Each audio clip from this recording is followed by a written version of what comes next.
Hello student, in this video हम discuss about gestational diabetes mellitus।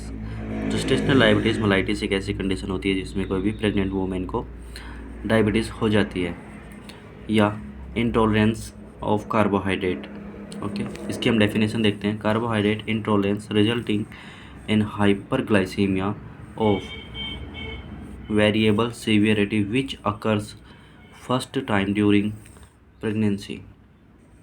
किसी ने first time conceive किया है और उनको कार्बोहाइड्रेट की इंटॉलरेंस हो रही है तो हम उसको कह सकते हैं हाइपरग्लाइसीमिया हो सकती है वो कंडीशन। ओके, रिस्क फैक्टर, क्या क्या रिस्क फैक्टर हो सकते हैं? Positive family history, previous birth of baby was weight is more than 4 kg। जो उन्होंने पहले जो बेबी बर्थ हुआ है उनका उनका वेट है 4 kg। बेबी का जो वेट है अगर वो 4 kg रहा होगा तो। थर्ड रिस्क फैक्टर हम पढ़ेंगे previous history of stillbirth previous history है अगर स्टिल बर्थ की। Unexplained perinatal loss, presence of polyhydramnios, recurrent vaginal candidiasis, fungal infection अगर है, एज अबाउट 30 ईयर 30 साल से ज़्यादा की उनकी अगर उम्र हो गई है या वे ओबीस हैं, ओबिसिटी अगर है मदर को, तो इनमें से कोई सा भी रिस्क फैक्टर अफेक्ट कर सकता है प्रेगनेंसी को डायबिटीज़ होने के लिए। अब इनको कैटेगराइज किया गया है। Category in patient about risk, mild risk अगर हम कह सकते हैं कि इसको माइल्ड रिस्क है तो उसमें नो रिस्क फैक्टर अगर है तो हम कह सकते हैं माइल्ड रिस्क है। Presence of some risk factor तो एवरेज रिस्क है। Presence of maximum risk factor तो हाई रिस्क है डायबिटीज़ होने के। सेकेंड हम देखते हैं GTI, this test is done to see how patient and her baby tolerate glucose before fasting level is checked.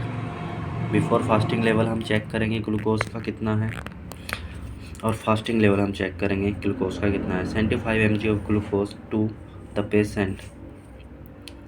Fasting कितना होना चाहिए? 90 mg पर DL आफ्टर 1 आवर्स। यहाँ पे फास्टिंग हमने चेक किया, उसके बीच में हम पेशेंट को सम ग्लूकोज कुछ दे सकते हैं, कुछ भी कार्बोहाइड्रेट, बनाना, फ्रूट्स वगैरह। उसके बाद हम चेक करेंगे 1 घंटे बाद कितना आना चाहिए, अराउंड 165। 2 घंटे बाद अगर हम चेक करते हैं तो अराउंड 145 mg पर DL। आफ्टर 3 आवर्स हम चेक करते हैं तो 125 mg पर DL आना चाहिए। अगर ज़्यादा आएगा तो हाइपरग्लाइसीमिया और कम आएगा तो हाइपोग्लाइसीमिया में चला जाता है पेशेंट। इफ़ेक्ट ऑन प्रेगनेंसी पे क्या इफ़ेक्ट पड़ते हैं हाइपरग्लाइसीमिया के? Increase chances of abortion, increase chances of macrosomia of baby, increase chances of polyhydramnios और बर्थ इंजरी। आगे हम देखते हैं increase chances of UTI, urinary tract infection, increase chances of IUD। Management of gestational diabetes mellitus क्या management करेंगे? Aims of management, क्या aims है?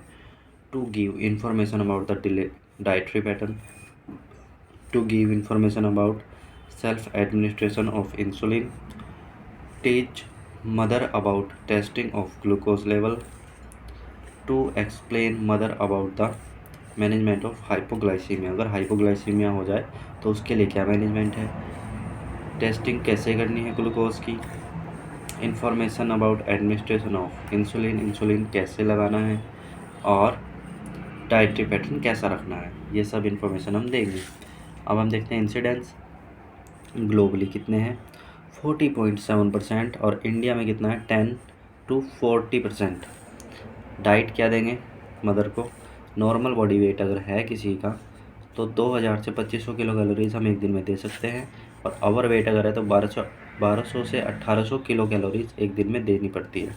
इससे ज़्यादा देंगे तो ओवर वेट होने के और चांसेस हो जाएंगे और बेबी माइक्रोसोमनियाज में जा सकता है या बेबी का वेट भी बढ़ सकता है।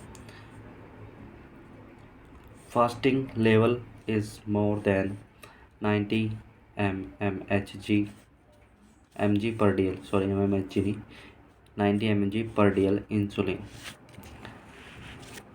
अगर फास्टिंग में 90 mg से ज़्यादा हो रहा है ग्लूकोज लेवल, तो इंसुलिन की रिक्वायरमेंट वहाँ पे पड़ने वाली है।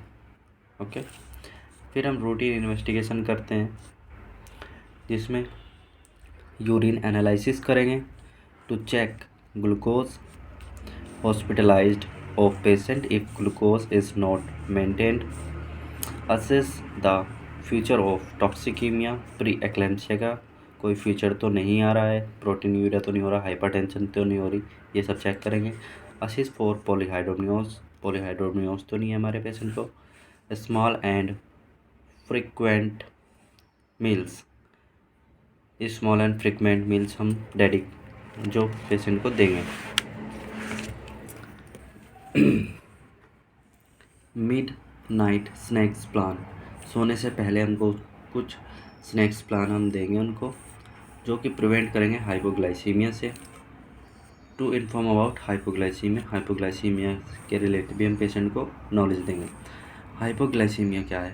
हाइपोग्लाइसीमिया ब्लड ग्लूकोज लेवल जब 60 mg पर DL से कम हो जाता है, जिसमें हमको ट्रीटमेंट के लिए देना पड़ता है 10 to 50 grams sugar simple carb. जिसमें साइन एंड सिम्टम क्या देखने को मिलते हैं? हाइपोग्लाइसीमिया में वीकनेस होगी, ड्राउजीनेस, फेंटिंग, इरिटेशन, ये फटीक है, और ये fainting, sweating, blur vision blur हो जाएगा, हंगर, नर्वसनेस हो सकती है। और इसको ट्रीट करने के लिए हम क्या देंगे?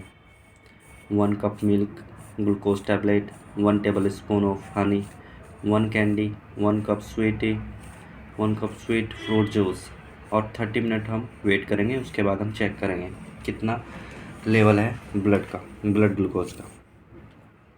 अवॉइड रिफाइंड शुगर अवॉइड करेंगे। All the supplement should be continue, hospitalisation करेंगे। For complicated cases uncomplicated cases में हम, अगर वीक चल रहा है 32 से 34 वीक के बीच में, हम हॉस्पिटलाइज कर देंगे पेशेंट को।